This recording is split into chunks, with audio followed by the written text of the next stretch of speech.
Keto? Intermittent fasting? Paleo?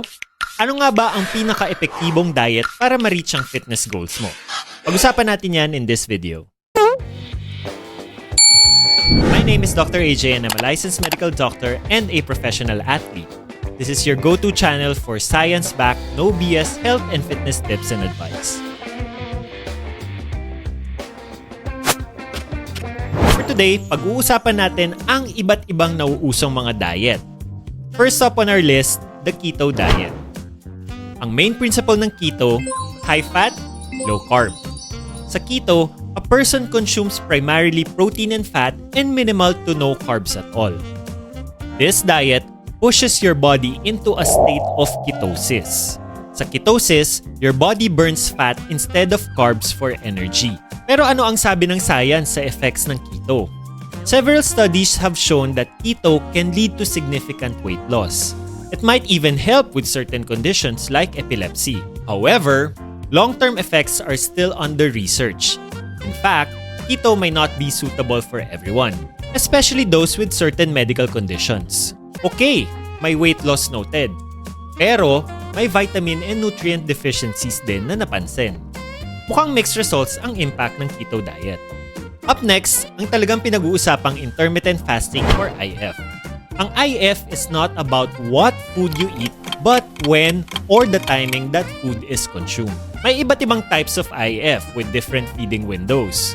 Isa na dyan ang 16/8 method kung saan a person will not eat for 16 hours and will only have an 8-hour feeding window. Meron din namang 5:2 method kung saan a person will eat regularly for 5 days pero kaunti lang ang kakainin for the next 2 days. So ano ang effect ng IF? IF has been shown to help with weight loss, improve metabolic health, and might even increase lifespan, at least for animals. Pero tandaan, while IF can be beneficial, it is essential to listen to your body and consult with a healthcare professional before starting.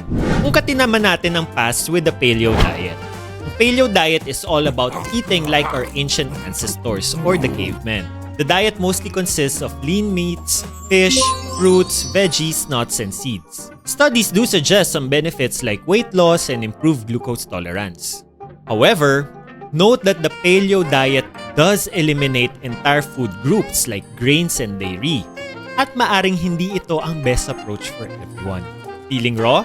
Let's talk about the raw food diet. Simple lang ang idea ng raw food diet. Eat foods in their natural, uncooked state. Sabi ng mga supporters ng diet na ito, it preserves nutrients and enzyme. While there's some truth to this, cooking also makes certain nutrients more accessible and it kills harmful bacteria. Kung susuriin, it's all about balance. While some might benefit from going raw, others might miss out on essential nutrients. Since a lot of nutrient-rich foods are only accessible if cooked, we are missing out on a lot of these beneficial food groups by sticking with this diet. Not only that, may risk din ng infection when eating uncooked food. Last but not the least, detox diets and cleanses. For sure, narinig na nating lahat ang magical 3 days juice cleanse. Ang claim ng detox diets and cleanses, flush out toxins and reset one's system. But here's the thing, our bodies already have built-in detox systems, our liver and kidneys. While you might lose weight initially, it's just often water weight. Many cleanses are very low in protein and other essential nutrients, which isn't ideal for long-term health. So, ano nga ba ang pinaka-effective sa mga diet na ito? The better question, what do these diets all have in common? What? Calorie deficit. They are all different approaches when it comes to food intake. However, at the end of the day, their goal is to limit your calorie intake. When it comes to fitness, what type of diet works? It's the diet that you can track and monitor, consistently adhere to, and sustain for a long time. Well, except for detox diet, which is a major budol. Kalimutan nyo na yan.